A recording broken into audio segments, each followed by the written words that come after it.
Srila Gurudev ki jai, Sriman Mahaprabhu ki jai, Shri Harinam Sankirtan ki jai, Shri Sri Jagannath Baladev Subhadri ki jai, Tirobha Mahotsava Tithi Srila Ramananda Roy ki jai, Shri Puja Path Srila Dhanadhar Swami Maharaj ki jai, Gaur Bhakta Vrinda ki jai, Gaur Pramananda Hari. So, good afternoon to all of you. My pranam. I'm very happy and fortunate to have the darshan of all the Vaishnavas. Thank you so much, Gopal Kishore Prabhu and the whole family for the invitation, and of course, to Srila Dhanadhar Maharaj for his blessings and permission for me to associate with all of you here. So I'm very happy to try to share some Harikatha in the auspicious occasion of the Tirobha Mahotsava of Srila Ramananda Roy, who is a very important personality for us as Gaudiya Vaishnavas. In Gaur Lila, one of the most crucial associates. He's mentioned as one of 4 Antaranga Bhaktas of Sriman Mahaprabhu, a very, very close associate that play a very significant role in relation to the, we could say, the most confidential reason for the descent of Sri Chaitanya Dev. So I would like to share some words today about what Ramananda Roy represents for us in connection to Mahaprabhu, especially in relation to the most, we could say, most important moment between the two of them that we sometimes refer to as Ramananda Samvad, or the conversation that took place between Ramananda Roy, Sri Chaitanya Dev in Godavari, South India. So, but before reaching the south, it all began in Jagannath Puri, actually a little bit northern, since we are here in Jagannath Mandir, Vipralamba Kshetra. We have an embassy here in Nilachal. So let's begin there because we are here. So we know Mahaprabhu Sri Chaitanya Dev, he established his headquarters in Jagannath Puri by the wise advice of Mother Sachi. Mother knows best, and they say. So when Mahaprabhu was telling to her, okay, in a moment of madness, I accepted this sannyas. So what should I do now? I can go back with you home. But Sachi, he was concerned about what the world will think of my boy, because I don't want him to be seen as a mama's boy coming back home after accepted sannyas. You can imagine. I accept sannyas and call my mom, sorry, I made a mistake and I go back home tomorrow. So not mamachari, no. In this case. So Sachi very wisely advised, no, you are not to return to Nadia anymore, but please establish yourself in Jagannath Puri, which is not so far from Navadvip, not so far as if you go to Vrindavan. And she said, Puri is like another room in the same house. So always there will be devotees coming and go, and I will receive news from you constantly. So Mahaprabhu established his headquarters there in Puri Dham. And as you know, basically the very first thing that happened with Mahaprabhu reached Puri was, what was that? The conversion of Sarvabhauma Bhattacharya. That happened on day 1, Mahaprabhu in Puri. He converted the topmost Pandit and logician in the whole India, and arguably in the whole world. The very first day, as we know, he converted Sarvabhauma. I won't enter into the details of that. But once Sarvabhauma Bhattacharya was converted, after 7 days, as you know, Sarvabhauma tried to expose Vedanta to Mahaprabhu. Mahaprabhu only listened to him in silence. And he converted Sarvabhauma through silence. That was how powerful the achar of Mahaprabhu was. He didn't need to open his mouth, but he just stayed there. And his achar was exuding, you say, from him. So powerful that the greatest logician of the whole India, after 7 days of silence, was totally, almost to the point of conversion. So Mahaprabhu then opened his mouth for the checkmate, say 2-3 words, and Sarvabhauma was the passionate Gaudiya Vaishnava after that day. Before that, he was studying Vedanta very dryly and soberly, and after the second day, he was dancing wildly with Mahaprabhu. So, and there's, interestingly, Krishnadas Kaviraj presents 3 levels in which Sarvabhauma's conversion is depicted. The first one is Mahaprabhu arrives at Sarvabhauma's house. The next day, he was converted and brings Jagannath Prasad, Mahaprasad, very early in the morning. Sarvabhauma was sleeping.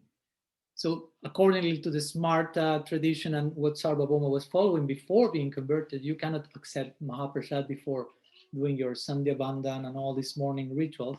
So Mahaprabhu came just like, I don't know, 2 in the morning with Jagannath Prasad to Sarvabhauma in the bed yet. And Sarvabhauma, after his conversion, took the Mahaprasad and started honoring him. So Mahaprabhu was like, very good. Your bhakti is above karma, above all this karma kanda section of the. You're no longer, no, first I have to take a bath and do this. No. Mahaprasad is Mahaprasad.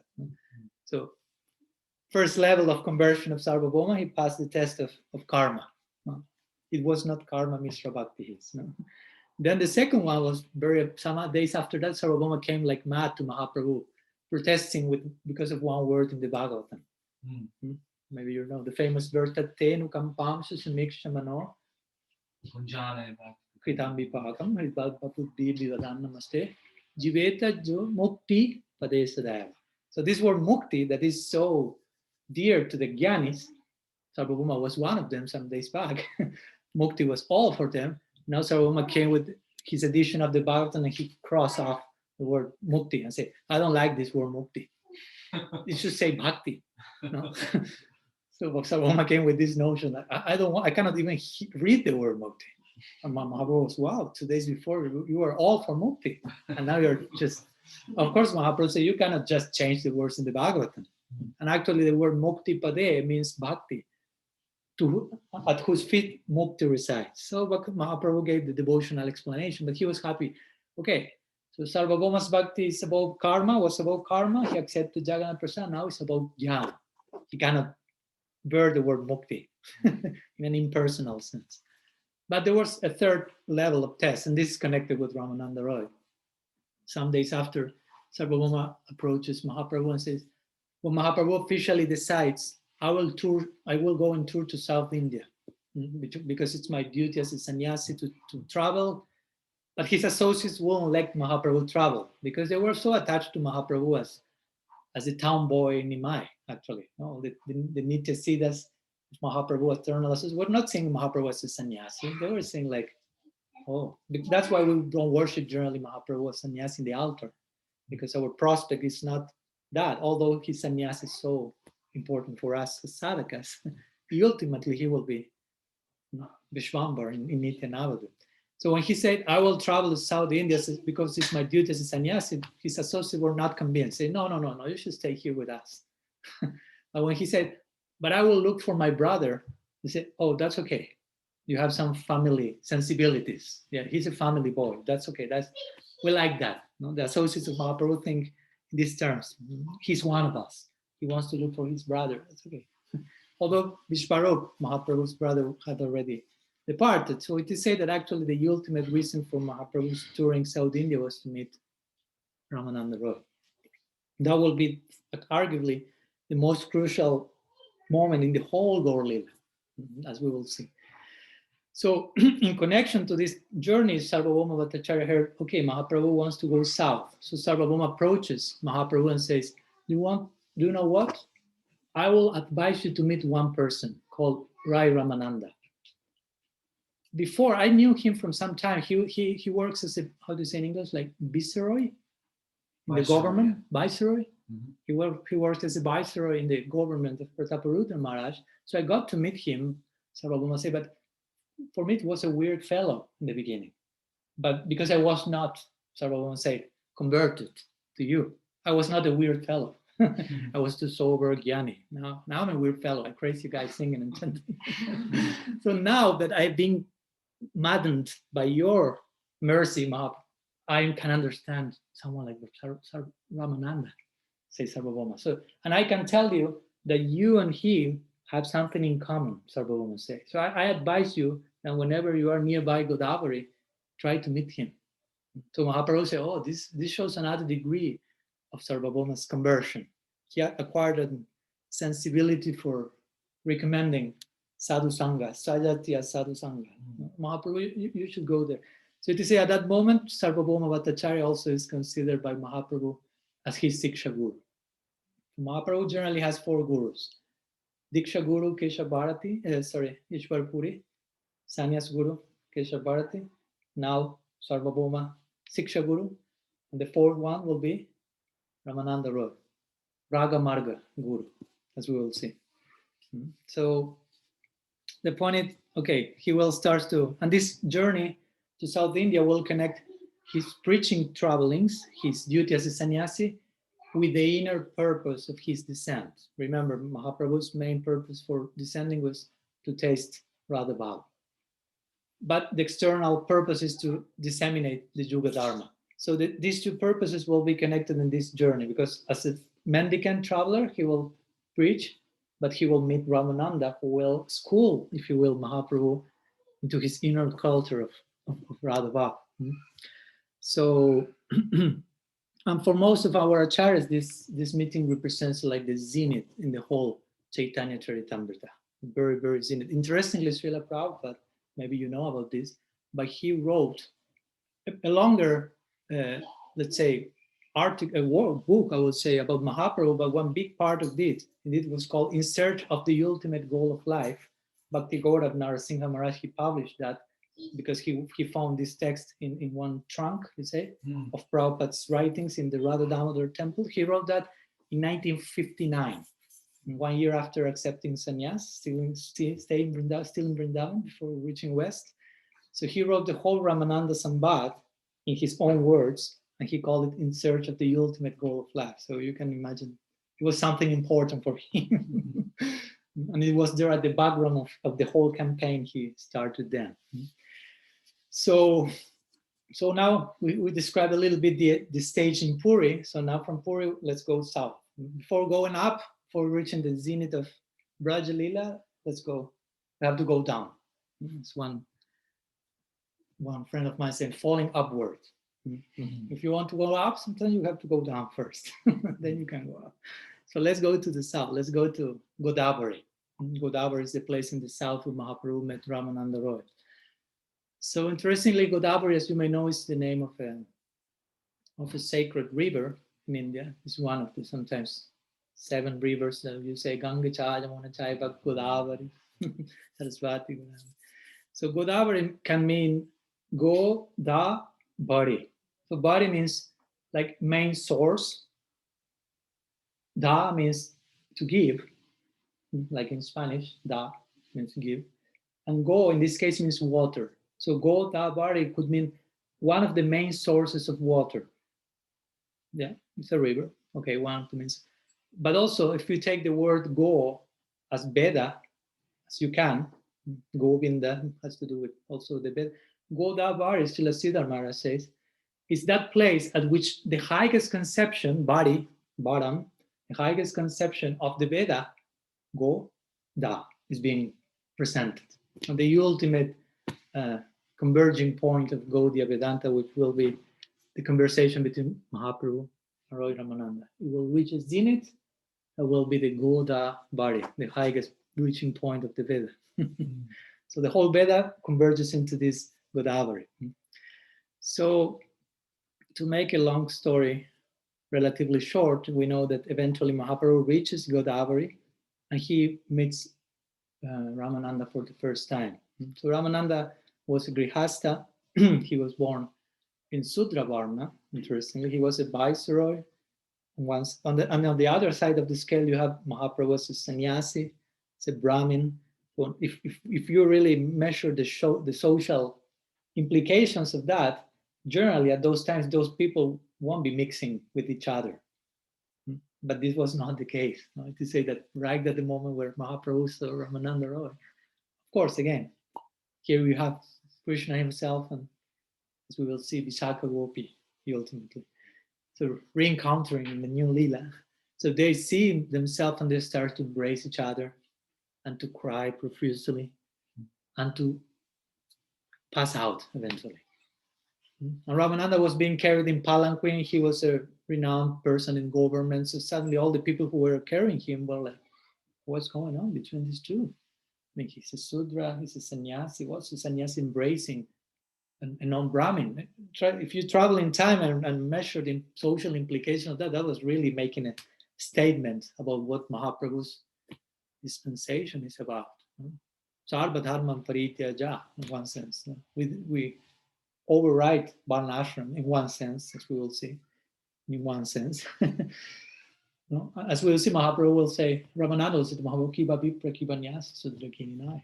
Take Krishna Tattvabit and say Guru Hai. I don't care if we are a sannyasi, if one is a Brahmin or this, and all these are upadhis, strictly speaking. All these are designations. Of course, we offer proper regard, sannyasi, this, but eventually that's an upadhi. I'm a sannyasi, and I am to transcend my sannyasashram at one point. It doesn't mean I will break my vows. No, I will go below, but I have to go beyond. It's Mahaprabhu himself saying, I'm not sannyasi, I'm not Brahmin, I'm not this, I'm not that.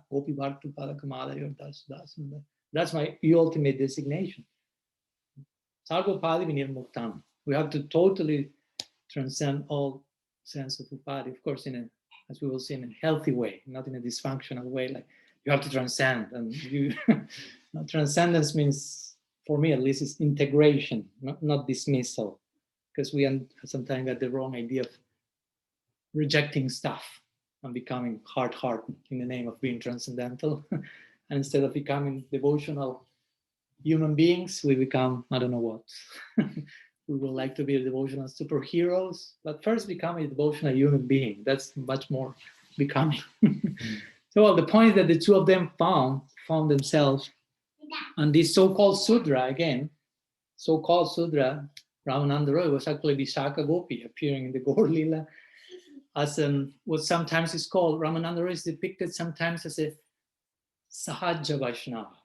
So that's an interesting point, because some people say, oh, he was a Sahaja. Sahaja, you know this word. It refers to those who take things cheaply, if you will. The word Sahaja means actually natural or spontaneous. And that's why Bhaktisiddhanta Saraswati Thakur expressed himself in terms of Prakrita Sahaja, which means takes things natural in a mundane way. So you end up imitating the Leelas of Radha and Krishna and degrading yourself in the name of the higher thing, so unbecoming. But Ramananda was an aprakrita sahaja. The gopis are called sahajas in the Chaitanya Charitamrita. Because sahaja means someone who does someone spontaneously. It's not a problem with the word sahaja in itself. If you are doing that spontaneously, really. So aprakrita sahaja means, aprakrita means it seems prakrita, it seems mundane, but it's aprakrita, which means supra-transcendental. So someone like this was Ramananda Roy. And sometimes he was found teaching the Devadasis in Jagannath Puri how to dance for Jagannath, and sometimes he will touch the body of the ladies in order to teach them how to do that. And of course, this may seem like, oh, what's going on here? But and these were the things that Sarvabhauma thought, oh, this is a weird guy. But eventually he realized, no, he was absorbed fully in Gopi Bhav by doing it. He had no Purusha Bhav. He had no male sensibilities by doing that. I mean, you cannot just imitate that. You go to hell, basically. But he was able to be fully immersed there.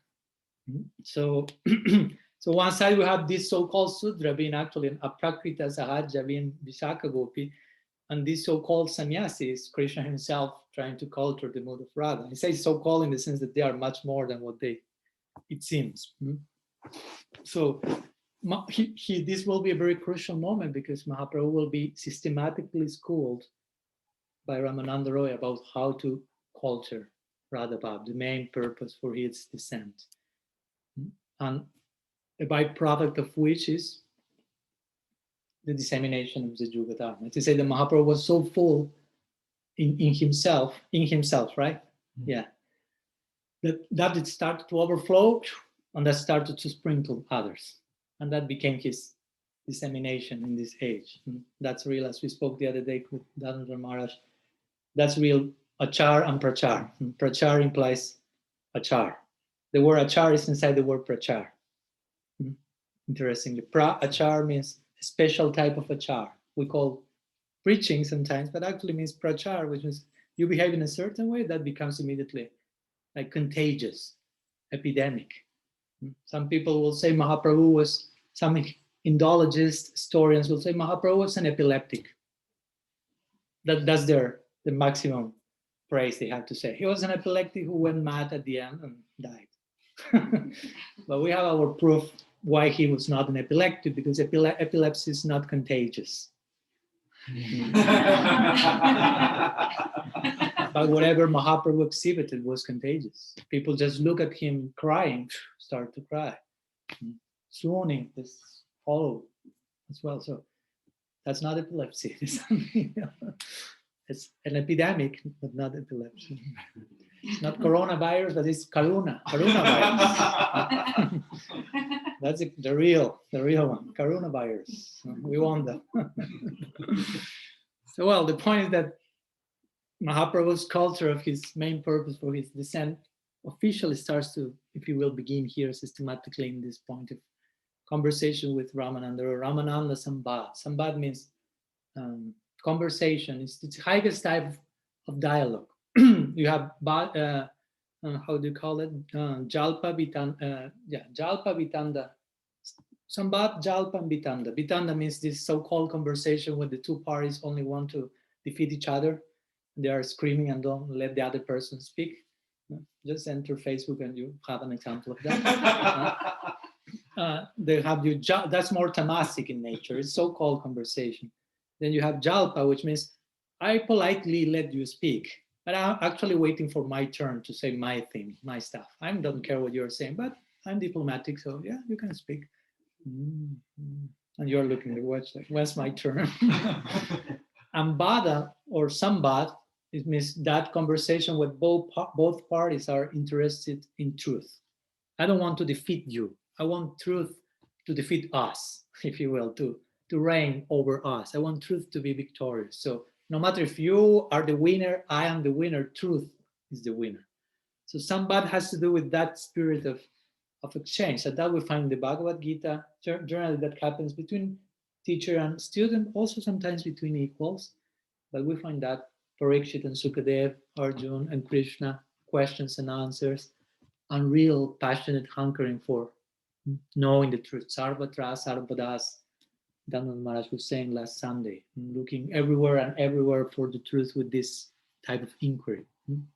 So this Ramananda Sambad is, I will say, the very essence of the whole Chaitanya Charitamrita. If you take out the Ramananda Sambad from Chaitanya Charitamrita, I don't want to say it becomes useless because it's too heavy to say, but something like that.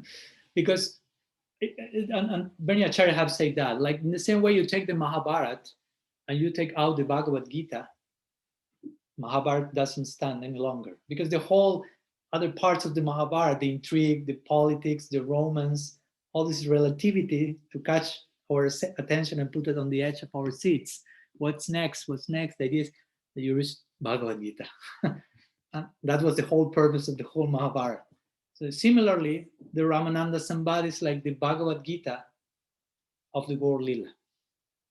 So the whole Chaitanya Charitamrita is there to that crucial point, that entry point. And because of that, Mahaprabhu compared Ramananda Roy to Arjuna. He said, oh, your father, Bhavananda Roy, is Pandu, and you are Arjuna. Like implying, now we will speak about that a little bit, because I already said Ramananda Roy was Visakha. Now I'm saying it's Arjuna. And there are some other identities there as well. So the point why he's saying you are Arjuna, not necessarily because he is Arjuna in every sense of the term, but because the particular exchange he had with Mahaprabhu in this conversation is very similar to Krishna and Arjuna speaking in the Gita. Sometimes, I don't know, Haridas Thakur, he's considered Brahma, but sometimes he's compared to Prahlad Maharaj. But it's not that he is Prahlad Maharaj. But why he's compared to Prahlad? Because Prahlad was beaten and tried to be killed so many times. Haridas Thakur went through similar experiences.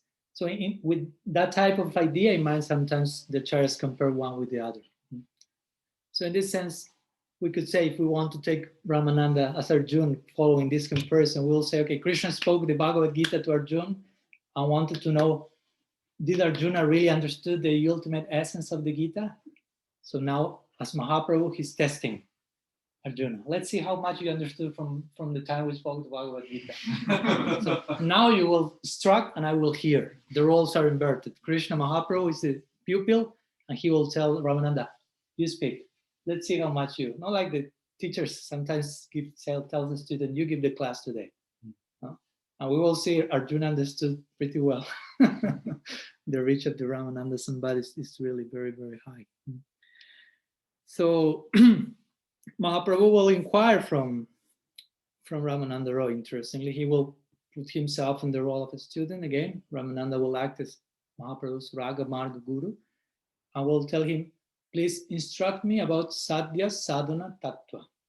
The truth about Sadhya and Sadhana. Sadhana means the means, and Sadhya means that which is to be attained through sadhana. The means and the goal, basically. So speak about those things, which is the goal, the ultimate goal of life, and how to attain it. And he says, whatever you say, support it with Shastra, which is an important point. Just do not start to speak whatever you feel, if you but it has to be proven with Shastra. Shastra is there is the consensus for speaking about transcendence. For us Gaudis, let's go to Revelation, what Revelation is saying, Shabda Praman. Our faith should be rooted in Shastra.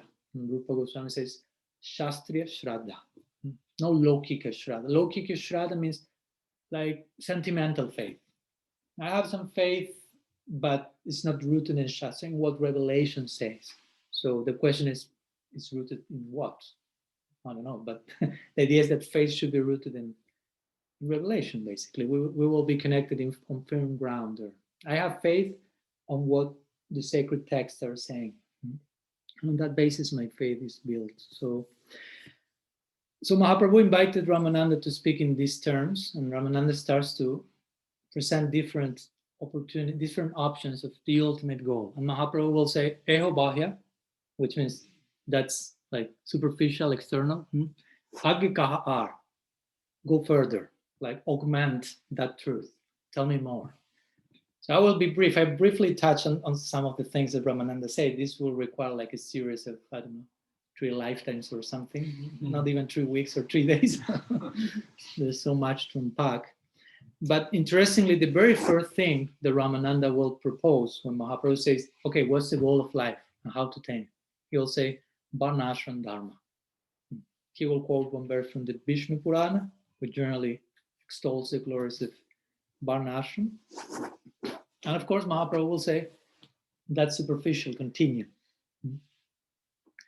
But there is some important point in this connection. Okay, we say, okay, Varnashram was the immediate thing that Ramananda suggested, like implying, even though this is not the goal of life, we need to go through this in order to reach the goal of life, maybe in the very beginning. And Varnashram means, of course, Varnashram is not something that is operative in nowadays society. It's not that the whole world is being ruled by this type of system, but nonetheless, the very essence of the system remains. I mean, there is natures in people, there is occupational tendencies. People were more inclined towards intellectual fields, mercantile, you say, areas, laborer and student, blah, blah, blah. So still those natures are there. It's not that have disappeared. So it's important that we integrate our humanity. My Guru Maharaj will speak in terms of horizontal development. We want vertical development. We want to go to transcendence. But in order to reach there, we need some horizontal development also. We need to have firm ground on this world as well. Because I can tell you, okay, the goal of life is to, whatever, as we all say, to develop Braja Prem. Okay, but if I don't know where I will sleep this night, probably I first need to solve that first before thinking about such a thing. I don't know what I will eat tomorrow. Maybe I need to have that in place. No, so no, and like this, so many other things that every person will have different needs. And some people will need to have a partner to be emotionally balanced, and it's okay. Unless and until they do not have that, they may have some disturbance, and they won't be able to really focus in the practices they will do with that support. And so those details have to be in place for us to, but for us to point in that direction, the Bhagavatam says that, Samsiddhir Haritoshanam, the ultimate purpose of Varnashram is to give pleasure to Hari. It has to converge there. But as we mentioned, it's Varnashram has to do with our human sensibilities. They not need to be neglected. They are not the goal of life, because that's delicate. Sometimes we say we need to pay attention to who we are as humans, and we have these needs, but sometimes you can really go too much in that direction also, because there will be no end to that either. No. I have this need, and I want to be, but it never happens if you invest only in that direction. So we need just to, and we have to be honest with ourselves, which is really what we really need. And when we are going beyond that need and really indulging in excess and distracting ourselves from the ultimate goal. So that's a point. No? So by Ramananda mentioning this first, he's making this point. Varnashram, these psycho-emotional sensibilities that we have as humans, are not to be dismissed totally, but are not the goal either, the ultimate goal. It may be short-term goal. I need to solve this. We need to establish this hierarchy in our life. Short-term goals, middle-term goals, long-term goals. Because long-term, yes, let's love Krishna and Vrindavan. That's long-term goal for most. Immediate term goal, maybe, again, where I will sleep tonight or something. I need to integrate that. It's not just, no, just, as we say today in the car, chant Hare Krishna and be happy. Okay. Once my Guru Master was giving a lecture and explaining all this complex stuff that I'm sharing with you also, and someone said, but why we cannot just chant Hare Krishna and be happy? Why are you making things so complicated? And he replied, well, you tell me, do you only chant Hare Krishna and are happy? You are only doing that? Or you need to work, you need to do it? I say, no, I do so many other things. So you see, I mean, it's not that we only chant Hare Krishna and are happy. We still, to be happy, we need to accommodate so many other things.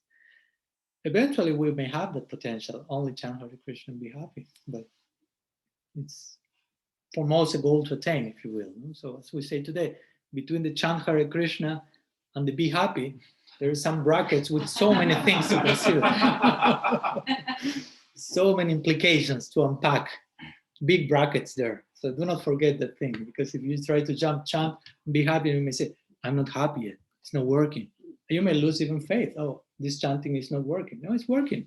But try to understand what's in between the chant and the be happy, which is part of the chanting. I mean, chanting is not just open your mouth and say Hare Krishna, but like arrange your whole lifestyle in such a way that it's conducive to that chanting. So for each one, it will be a long list of different things. So it's important to take the time for that. Okay, let's go to the next point, because with each one is again a whole session.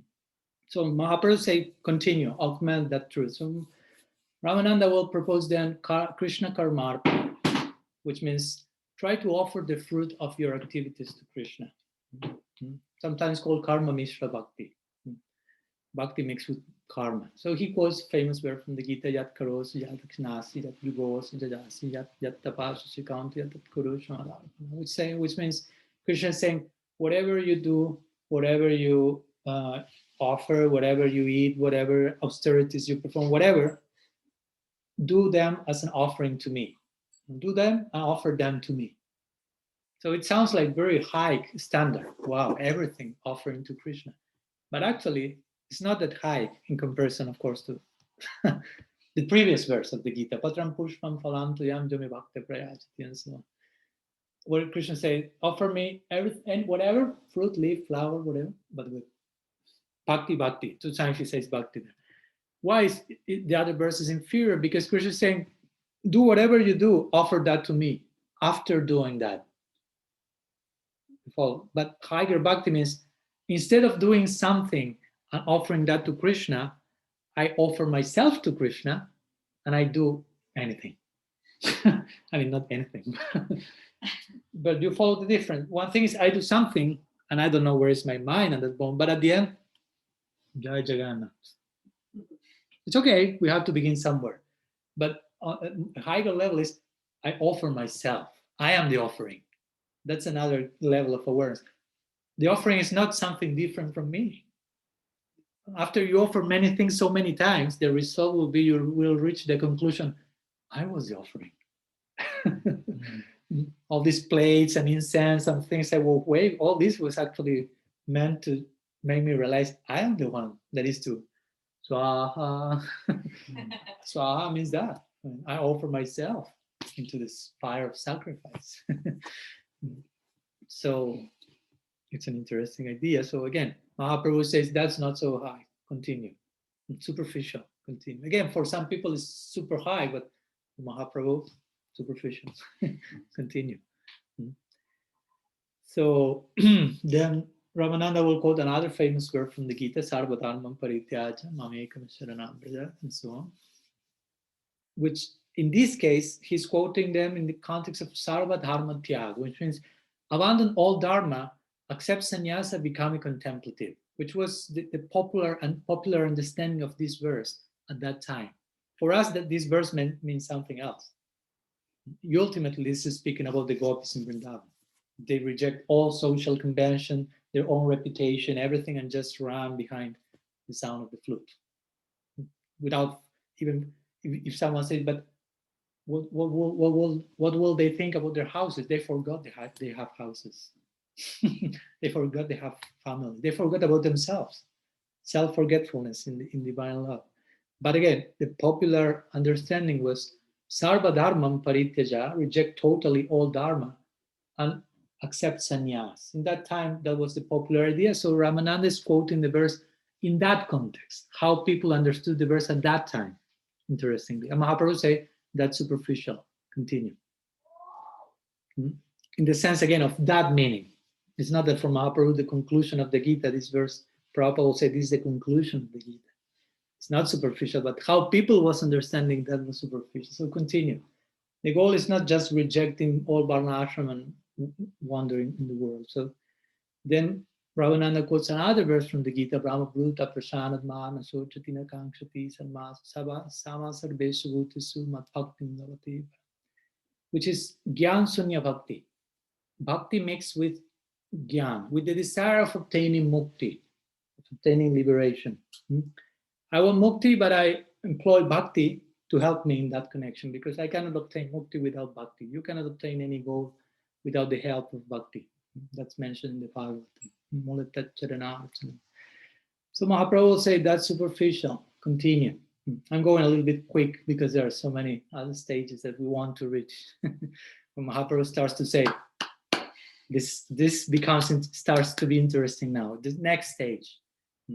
Ramananda will quote a famous verse from the Bhagavat. Now we turn to the Bhagavat. So Ramananda will say, Gyan prayasa udapasya namanta eva jivanti sammukaritam bhavadiya vartam stanestita srutigatam tanubarmanodbit je prayasa jitaito priyasita siloki.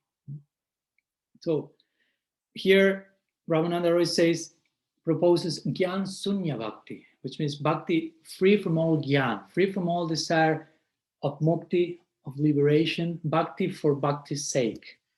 That's an important point. I'm not worshiping Krishna for even getting freed from samsara.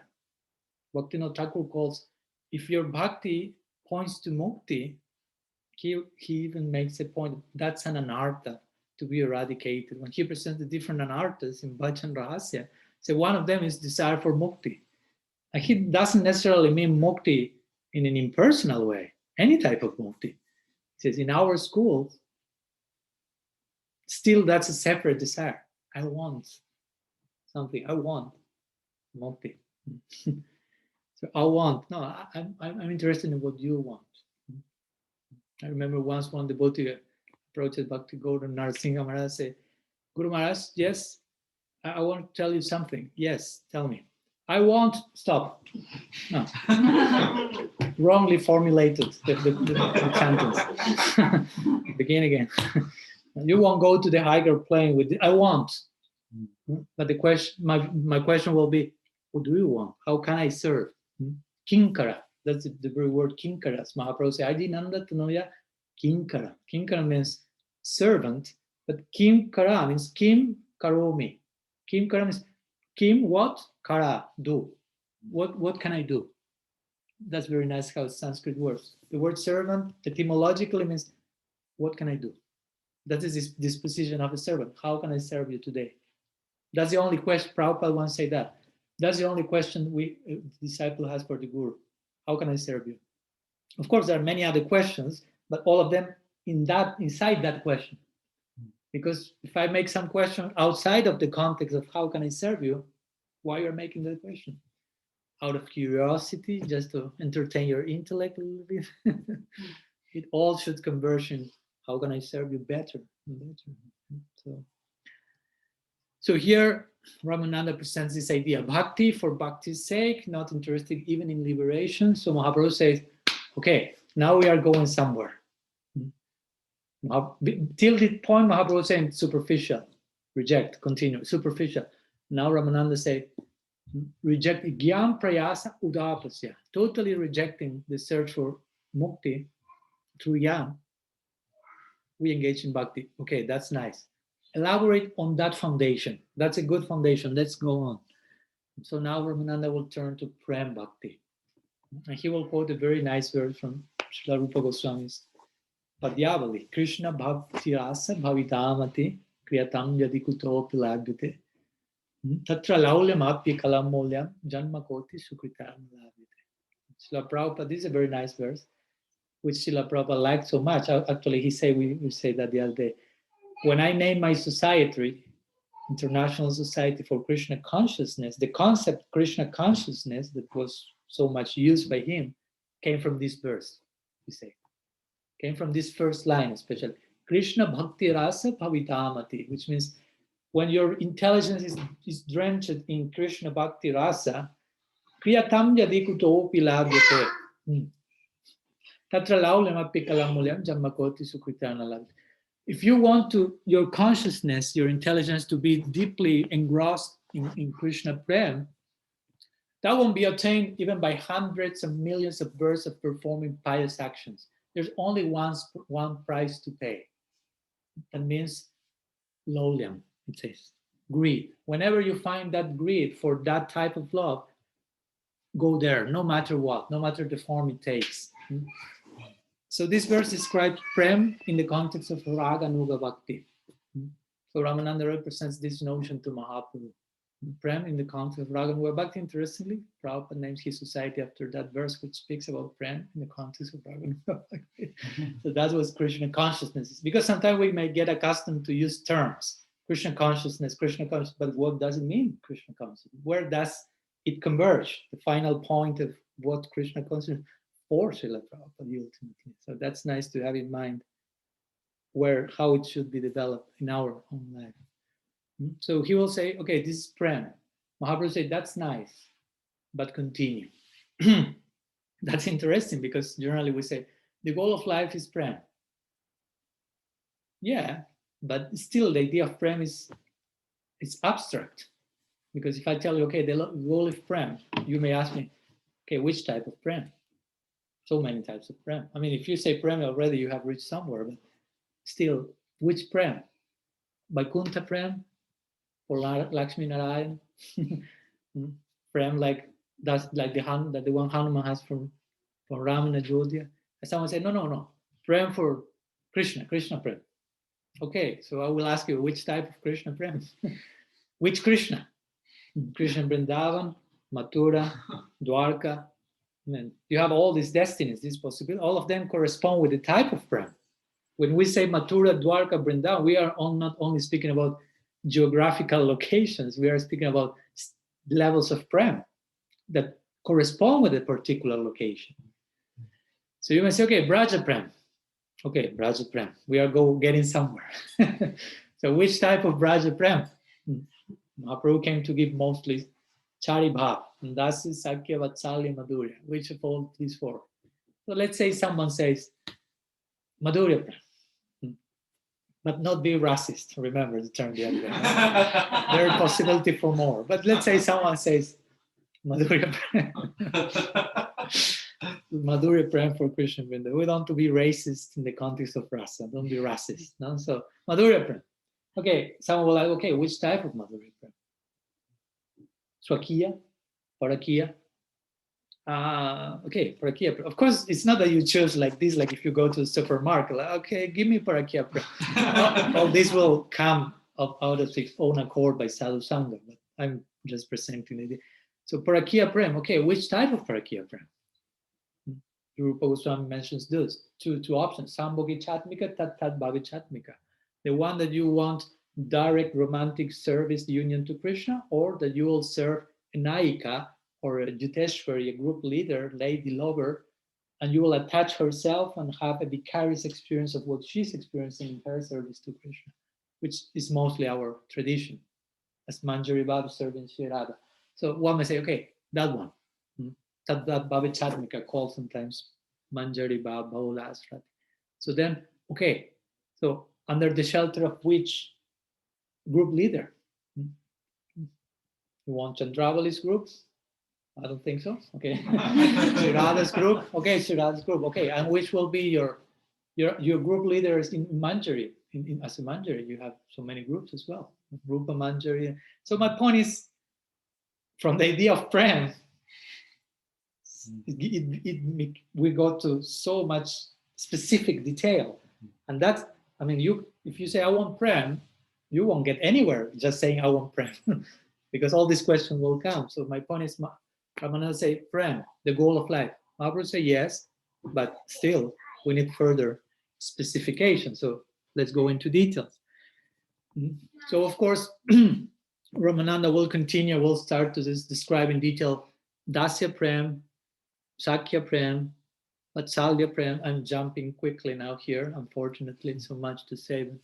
And eventually Madhurya Prem, and reaching Madhurya Prem. Of course, the important point here, returning to the idea of rasism, is that even though objectively we could say Madhurya Prem is the sweetest one, because it is, subjectively, we may feel something else as most attractive for us. Like if I tell to you, I don't know, objectively the sweetest fruit is mango.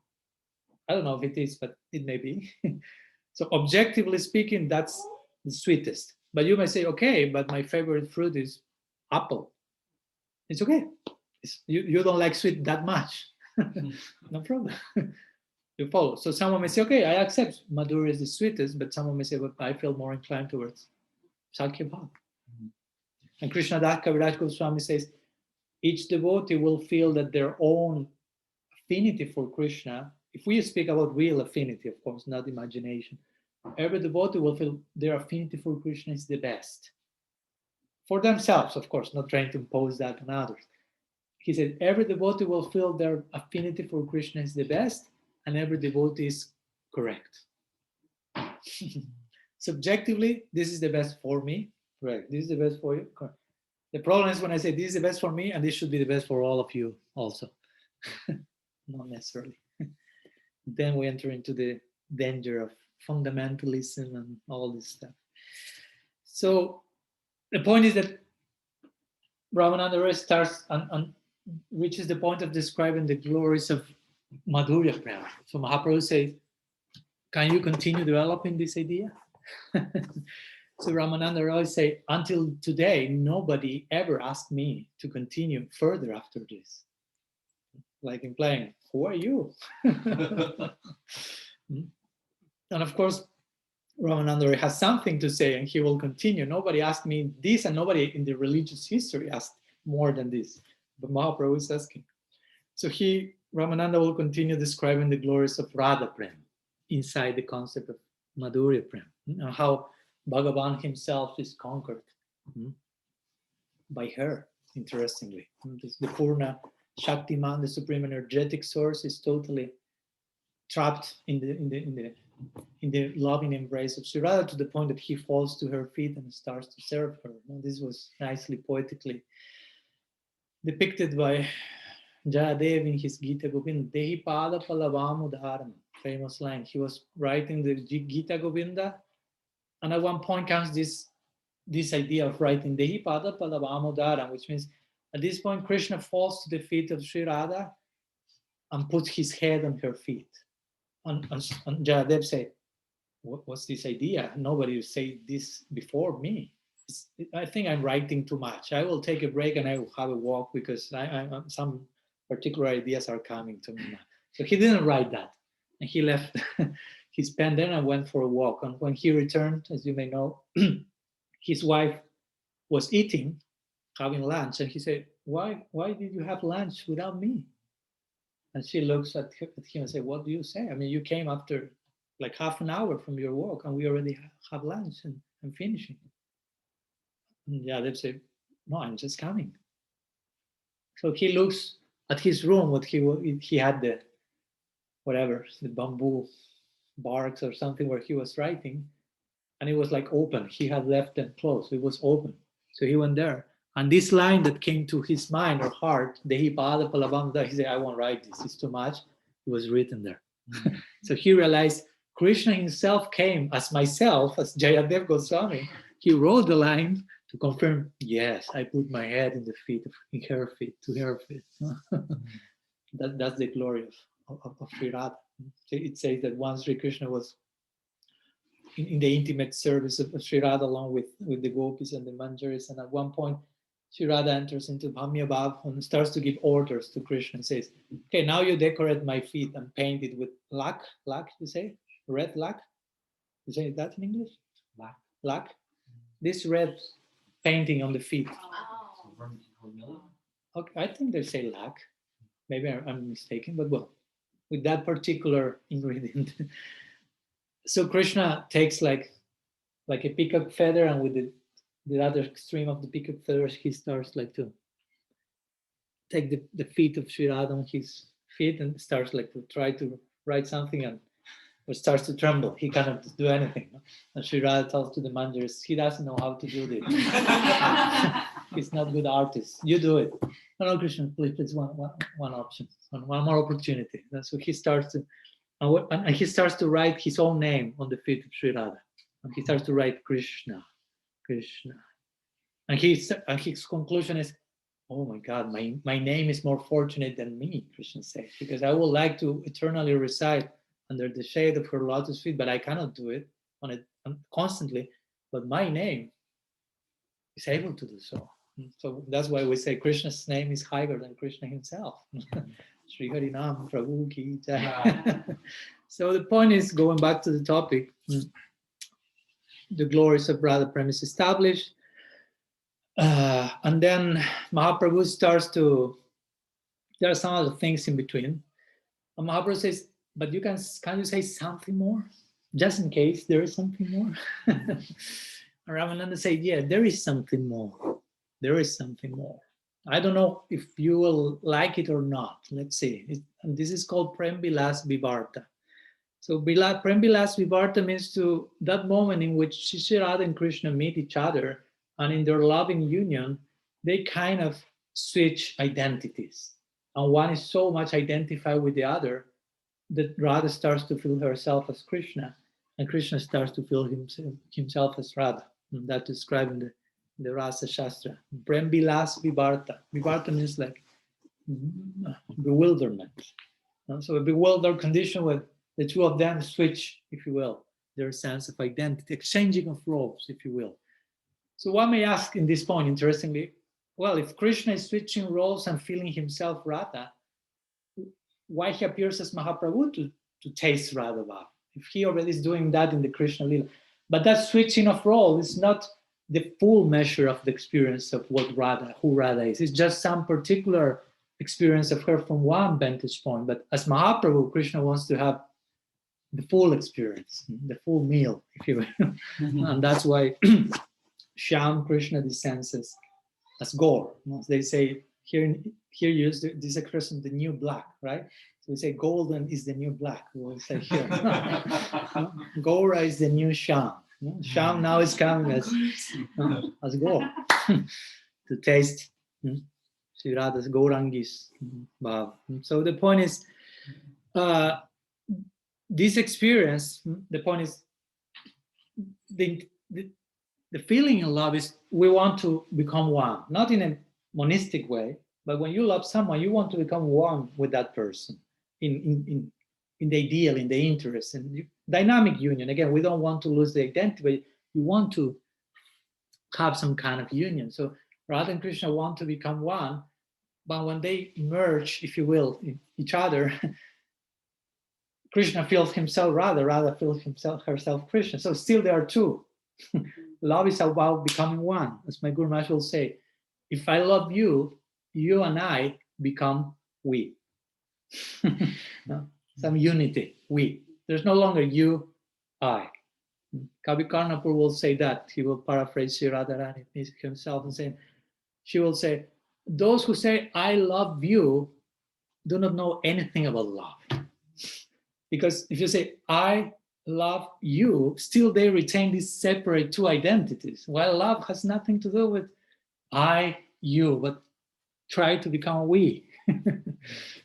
So, so the point is, the problem is Radha and Krishna still switch identities, but still there are two. And the whole idea of love is to become one. So when this happens, in the figure of Mahaprabhu, which is Radha and Krishna combined in a particular way. Mahaprabhu Sri Chaitanya, Radha Krishna Nahayanya, Rupa Nugar Janira Jivan. Bhaktisiddhanta Saraswati says. Mahaprabhu Sri Chaitanya is Radha and Krishna combined. And to speak about this, Rupa Nuga Janira Jivana is the life and soul of the Rupa Nugas, of the follower of Sri Rupa Goswami. So when Ramananda was starting to describe this, actually he was exposing Mahaprabhu. He was showing who really Mahaprabhu is. So it is at this moment when Ramananda is reaching the height of his description that Mahaprabhu put his hands on the mouth of Ramananda. Interestingly. Till now, Mahaprabhu was saying, tell me more, tell me more, tell me more. Shut up.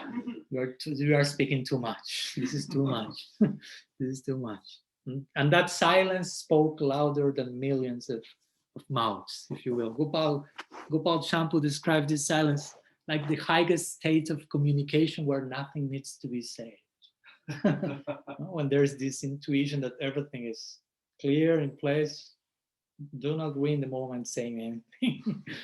Already something is being said. And again, of course, in one sense, we could say Mahaprabhu shut the mouth of Ramananda because he was speaking something very high and trying to show with that example, not everyone is prepared for hearing high topics from day one. That's one level of explanation. But another level is the one I mentioned. Mahaprabhu was being exposed and somehow or other he was trying to hide himself from Ramananda, but he was not able. Chaitanya Bhagavat says, the Lord is very able, he's very capable of hiding himself, but the devotees are very capable of finding himself and showing where he is, basically. So eventually, of course, the result of this is that Mahaprabhu gave darshan to Ramananda Roy as Radha and Krishna. Mahaprabhu was seeing, Ramananda was seeing Mahaprabhu, and suddenly from that sannyasi came the divine, what do you say in English, duat, like to... Okay, you get the point. Yeah. So basically, he saw this combination of the two. Not again, he saw the sannyas. So basically, we could say that originally Mahaprabhu asked Ramananda, speak about the highest goal of life and the way to attain it. And the highest goal of life established ultimately was Mahaprabhu. Not only Radha and Krishna, but Mahaprabhu himself as a goal to attain. Gaur Lila as a goal to attain. Gaur Prem as a goal to attain. So all this, in one sense, again, converge here in the conversation between Ramananda and Mahaprabhu. Interestingly, after this conversation between Ramananda and Mahaprabhu, Mahaprabhu returns eventually to Jagannath Puri and enters into the Gambhira and starts more systematically to culture this Radha Bhav. That is the main goal of his life. Eventually, he listened to, well, of course it began before, as we know Mahaprabhu, before he was Nimai Pandit, before accepting sannyas. For a minute, let's go back in the Lila. He accepted sannyas, he was Nimai Pandit. He was not a Vaishnava. Before being initiated by Ishwara Puri, he was Pandit. Everyone loved him in Nadia, but he was not a Vaishnava. All the Vaishnavas were, if only he will become a Vaishnava, that's the only thing. He's brilliant, he's beautiful, he's great.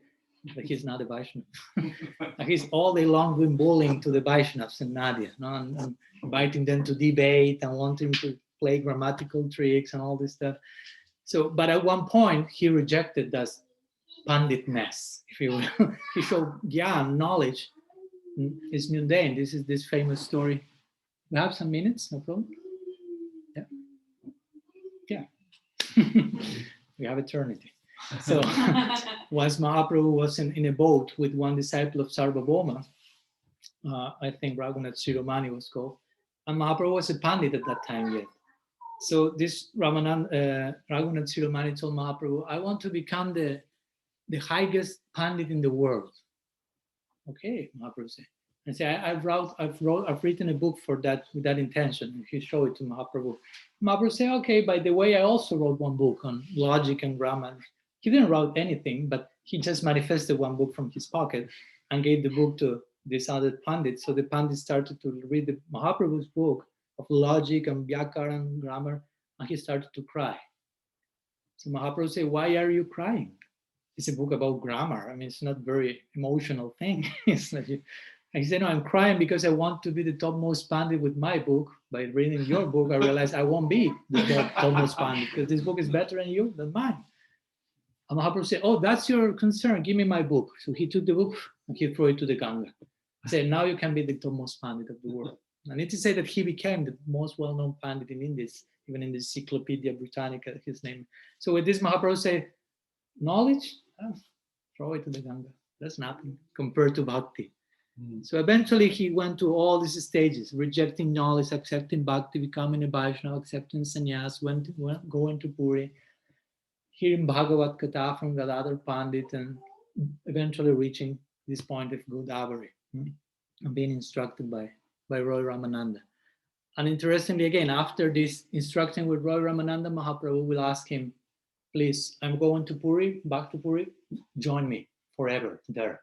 Become my personal assistant. So as we know, Mahaprabhu returns to Puri, he enters into Gambhira, and Roy Ramananda, along with Swarup Damodar, the two of them will be accompanying Mahaprabhu, especially in the last 12 years, when Mahaprabhu is no longer a public person, and is absorbing, tasting Radhabab systematically more and more.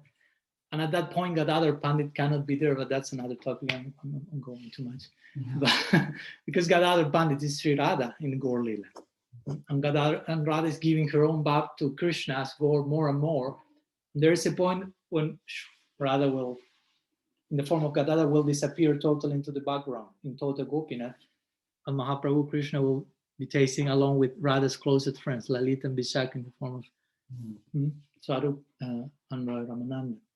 So Ramananda Roy will sing appropriate verses, and Swarup Damodar will sing appropriate kirtan. So kirtan and harikatha.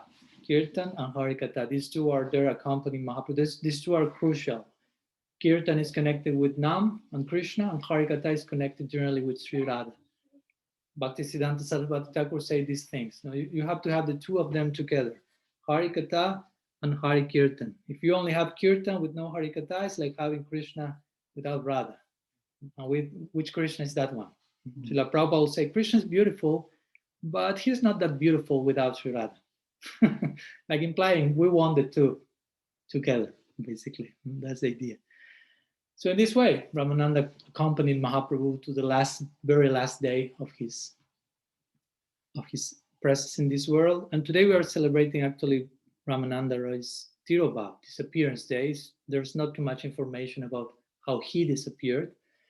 But what he mentioned, that I will mention just to finish today, is at one point after this interaction, Mahaprabhu makes very brief questions to Ramananda Roy in the Sambad, saying, what's the greatest joy in life? Who is the greatest capitalist? Ramananda will say, the one who has love for God. And at one point is, what's the greatest distress in life? Mahaprabhu asked Ramananda. And Ramananda will say, Krishna Bhakta Viraha Bina Dukkha Nahi Ar. Apart from separation from the Vaishnavas, I do not know any other distress.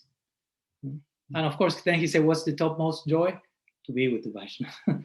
So today we are celebrating Krishna Bhakta Viraha, the separation of a person sometimes called Mahotsava, festival of separation. Separation, the heart grows fonder. And by thinking about separation, the departure of great personalities, actually our mind will go to where those personalities are now. Because their disappearance in one plane implies their appearance on another plane. You follow someone, Nitya Lila Pravishta, if you will. Well, they are Nitya Siddhas. But so again, some words I want to share today regarding Sri Ramananda and his Tirobha Mahotsava. I don't know if we have some few minutes, if anyone has any questions, something you may like to share, to complement, to comment. Present here, online, whoever. Namras.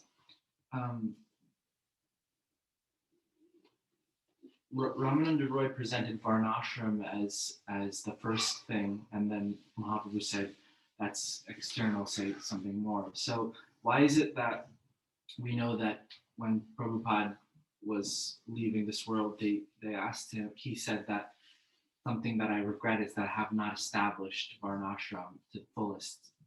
Like that's something that's left to establish in my society. Mm-hmm. So why was it that what's the reason that he wanted to kind of establish that when that's something that's considered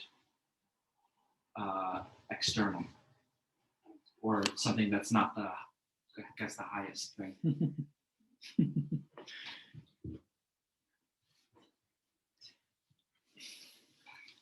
Well, I mean, the Srila Prabhupada wanted to establish Varnashram or any other thing for that matter. Not necessarily it has to be the highest thing for him to establish that. I mean, it's not that only he has to establish the highest thing. I mean, if he wants to establish Varnashram, it's in the context of the highest thing. But I think we agree that Varnashram is not the highest thing. It's not that Ramananda is saying that only himself. Krishna saying in the Gita, Prabhupada himself was saying so many times, Varnashram is not the all in all, even though he wants to establish that on one level or another. So, Jai Jagannath Swami Ki Jai.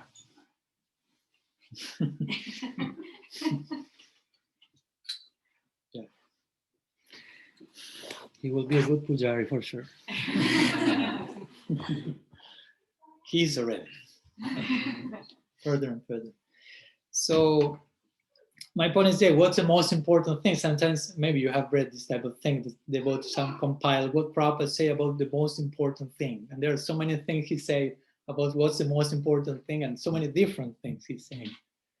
And you have to understand Desha Kala Patra, time, place, circumstance. You know, he may say the most important thing, I don't know, is that Varnashram. The most important thing is prasad distribution. The most important thing is book distribution. The most important thing is become pure devotee. And we have to understand who was the audience, which was the moment, and there. It's not that I mean, for every person that may be the most important thing at that moment. You follow immediate, long term, short term, middle term. The most important thing, as was mentioned before, for someone will be where I will sleep tonight. That's not the ultimate priority in life, but you need to solve that urgently.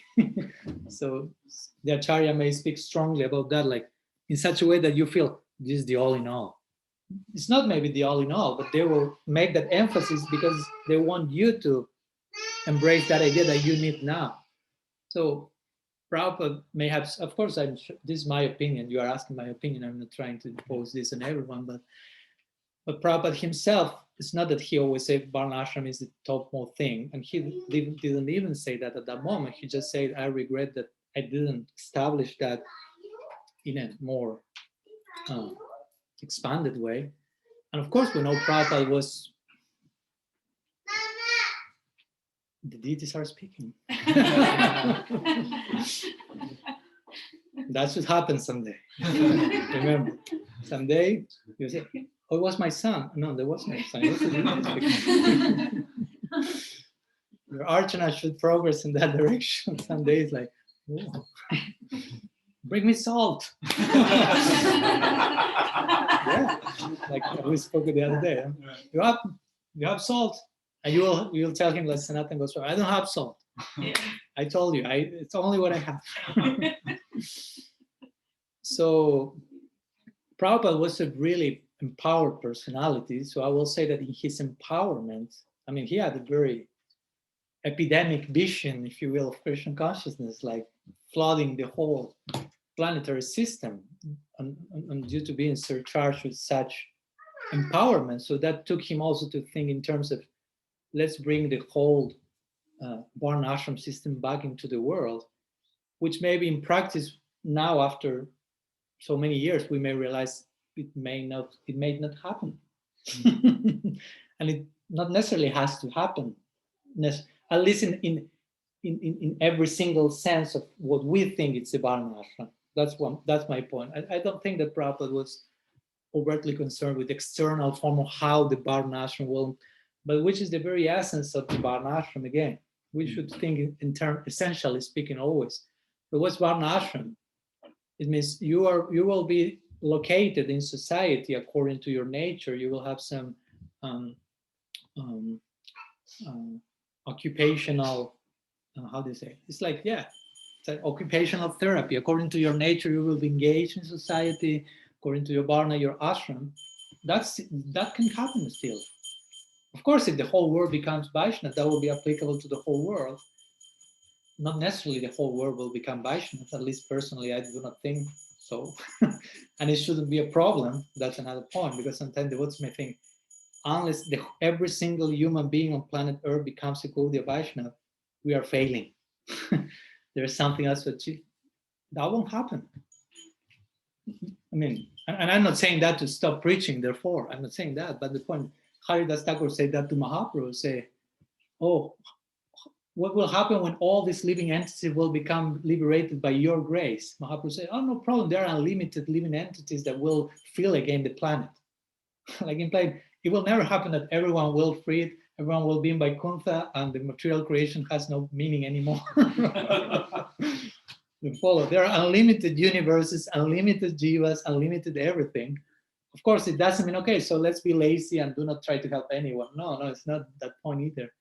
So I will say that Prabhupada wanted to establish an organized way of starting for his own devotees and disciples to be properly engaged according to their nature and have some orientation in that regard, because we are relatively bewildered in this modern world about like what to do. Should I work in this? Should I do that? Even on gender issues, so many levels of identity that need to be like integrated for us to be integrated devotees. So I will say that's the essential applications of Varna ashram system. I wouldn't recommend to become like attached to, we have to bring back the glorious old Vedic era and the Varna ashram implemented as it's described in the Rig Veda and whatever. And if not, we are failing to I wouldn't take in that way, but I will take the essential meaning and application of the Varna ashram nowadays, because I mean, we have to understand 50 years have passed, or well, a little bit more than from when Prabhupada came. In 50, 60 years, the world has changed so much. I mean, and now the world is changing much quicker than in any other time of the history of humanity. I mean, now in 50 years of our times, things change as maybe in 400 years before. 400 years before, things changed like this. Now that same change happens in 20 years, the same level of change. So we need to really, learn to think dynamically, how to think, how to apply, because Varna ashram is a relative thing, like it or not. I mean, it's an eternal. Krishna himself creates that. He said Chaturbanya Mayashusram and so on. But it's relative in the sense it will accommodate according to the relative disposition in the world of person and its nature. It will take a particular form or another. So yeah, so many things to consider. But I will say that basically. And again, if we are to establish that somehow or other, even if you are able to establish Varna ashram in the topmost Vedic style, still the purpose of that is for you to become Krishna conscious. It's not just Varna ashram per se. Varna ashram is not the goal. It's just like the flying platform, if you will. Like if you reach the airport, but you have not taken the plane yet. Like you reach the airport, okay, where I will fly now? Hey, you are in the airport, you are somewhere, you have some platform there. Okay. So, something else?